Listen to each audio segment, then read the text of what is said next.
നടിയെ ആക്രമിച്ച കേസിൽ സോഷ്യൽ മീഡിയയിൽ അതിജീവിതയുടെ വൈകാരികമായ കുറിപ്പ്. തനിക്കെതിരെ ആക്രമണമുണ്ടായപ്പോൾ പോലീസിൽ പരാതിപ്പെട്ടതും നിയമ നടപടി തുടർന്നതുമാണോ തെറ്റെന്ന് അവർ ചോദിക്കുന്നു. രണ്ടാം പ്രതി മാർട്ടിൻ്റെ വീഡിയോയെക്കുറിച്ചും പോസ്റ്റിൽ പരാമർശിക്കുന്നുണ്ട്. വിവരങ്ങളുമായി ബി വിനോദ് ചേരുന്നു. വിനോദ്, നമുക്കറിയാം ഈ നടിയാക്രമണ കേസിലെ വിധി വന്ന ശേഷം ഈ അതിജീവിത വലിയ മാനസിക സമ്മർദ്ദത്തിലാണ്, മാനസിക സംഘർഷത്തിലാണെന്നറിയാം, മനോവിഷമത്തിലാണെന്നറിയാം. കാരണം അവർക്ക് നീതി കിട്ടിയില്ല എന്നൊരു പരിഭവം ഉണ്ട്. അതിനിടെ രണ്ടാം പ്രതിയായിട്ടുള്ള മാർട്ടിൻ്റെ വീഡിയോ, അതും അതിജീവിതയെ അപകീർത്തിപ്പെടുത്തുന്ന രീതിയിൽ ഇപ്പോൾ ഈ ഒരു ഇൻസ്റ്റഗ്രാമിൽ ഈ ഒരു പോസ്റ്റ് ഇട്ടതിൻ്റെ ഒരു സ്വാഭാവികം നമുക്കറിയാം, ആ മനോവിഷമത്തിലാണ് പോസ്റ്റ് ഇട്ടത്. എന്താണ് അതിൻ്റെ ഉള്ളടക്കം?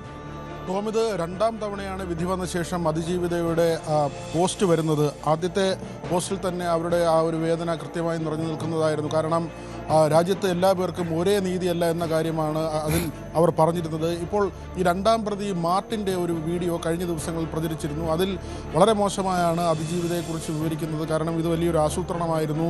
മഞ്ജു വാര്യരും മറ്റു ചിലരുമൊക്കെ, ലാൽ നിർമ്മാതാവും നടനുമായ ലാൽ ഉൾപ്പെടെയുള്ളവർ ചേർന്നാണ് ഇങ്ങനെ ഒരു ഗൂഢാലോചന നടത്തിയത്. അതിൽ ലാലിൻ്റെ മകനടക്കമുള്ളവർക്ക് പങ്കുണ്ട്. പൾസർ സുനിയും അതിജീവിതയുമൊക്കെ ഒത്തുചേർന്ന് നടത്തി, അവർ ഒരുമിച്ച് ചേർന്ന് നടത്തിയ ഒരു ഗൂഢാലോചനയുടെ ഭാഗമായിരുന്നു ദിലീപിനെതിരെയുള്ള കേസ്. ദിലീപിനെ കുടുക്കുന്നതിന് വേണ്ടിയുള്ളൊരു നീക്കമാണ് ഇവരുടെ ഭാഗത്ത് നിന്ന് നേരത്തെ തന്നെ ഉണ്ടായത്. അതിന് പിന്നിൽ കൃത്യമായ ആസൂത്രണം ഉണ്ടായിരുന്ന തരത്തിലാണ് മാർട്ടിൻ്റെ വീഡിയോ വന്നത്. മാർട്ടിൻ്റെ വീഡിയോ നീക്കം ചെയ്യണമെന്ന് ആവശ്യപ്പെട്ട് അവർ കോടതിയെ സമീപിക്കുകയും ചെയ്തു. ഏതായിരുന്നാലും ഇപ്പോൾ തന്നെ അവരുടെ പ്രതികരണമായി വരുന്നത് ഇതിൽ ചെയ്ത തെറ്റെന്താണ് എന്ന കാര്യമാണ് അതിജീവിത ചോദിക്കുന്നത്. ഇങ്ങനെ ഒരു ക്രൈം നടക്കുമ്പോൾ അത് പോലീസിനെ അറിയിച്ചതാണോ തൻ്റെ ഭാഗത്തു നിന്ന് വന്ന വീഴ്ച? മാത്രമല്ല, നിയമ നടപടി ആവശ്യപ്പെട്ട് താൻ മുന്നോട്ട് പോയത് തെറ്റാണോ?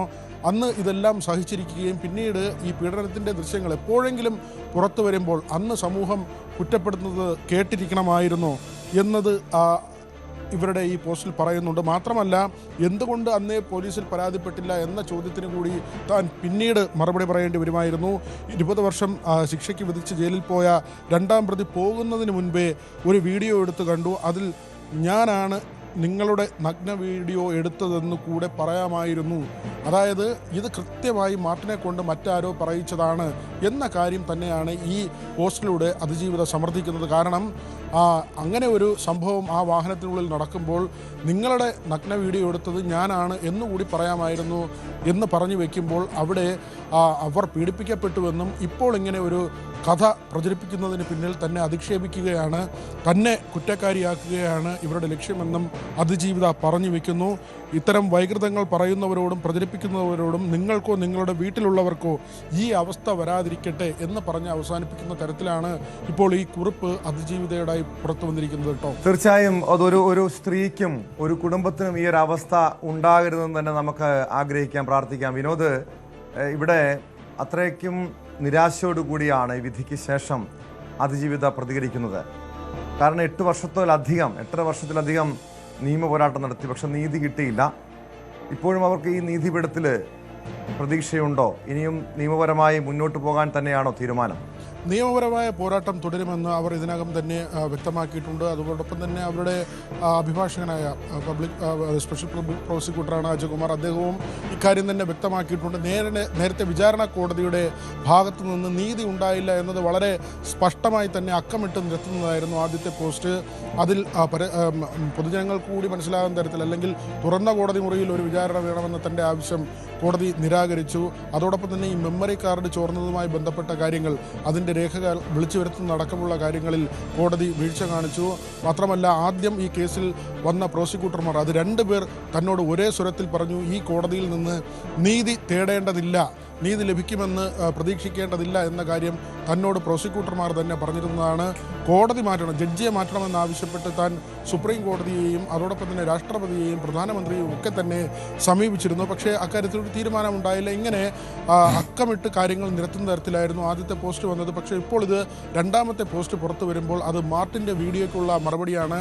ആ വീഡിയോ നീക്കം ചെയ്യണമെന്നാവശ്യപ്പെട്ട് പോലീസിലൊക്കെ ഇതിനകം തന്നെ പരാതി നൽകിയിട്ടുണ്ട്. അതിൻ്റെ നിയമപരമായ നടപടിയുമായി അവർ മുന്നോട്ട് പോവുകയാണ്. മുഖ്യമന്ത്രിയുടെ ക്രിസ്മസ് വിരുന്നിൽ അതിജീവിത പങ്കെടുത്തിരുന്നു. മുഖ്യമന്ത്രി വളരെ കൃത്യമായി പറഞ്ഞത് ഇനി കണ്ണു നിറഞ്ഞ് കാണരുത് എന്നൊരു കാര്യമാണ് അവരോട് പറഞ്ഞത്. അതായത് സർക്കാർ ഇപ്പോഴും പൂർണ്ണമായും അതിജീവിതയ്ക്ക് നീതി ഉറപ്പാക്കുന്നതിന് വേണ്ടിയുള്ള എല്ലാ നിയമസഹായവുമായി മുന്നോട്ട് വരുന്നു എന്ന് തന്നെയാണ്. അവിടെയാണ് ഇങ്ങനെയുള്ള കാര്യങ്ങൾ വരുമ്പോൾ അത് ആസൂത്രിതമാണ് എന്ന് അവർ പറഞ്ഞു വെക്കുന്നത്. മാത്രമല്ല, ദിലീപിൻ്റെ ചിത്രം റിലീസ് വരുന്ന ആ ഒരു സമയത്താണ് ഇത്തരത്തിലൊരു വീഡിയോ കൂടി വന്നത്. മാത്രമല്ല, സോഷ്യൽ മീഡിയയിൽ ഇങ്ങനെ ഒരു വീഡിയോ വന്ന ശേഷം അതിൽ വരുന്ന കമൻറ്റുകൾ അതെല്ലാം തന്നെ പലപ്പോഴും ഇവരെ ആക്ഷേപിക്കുന്ന തരത്തിലാണ്.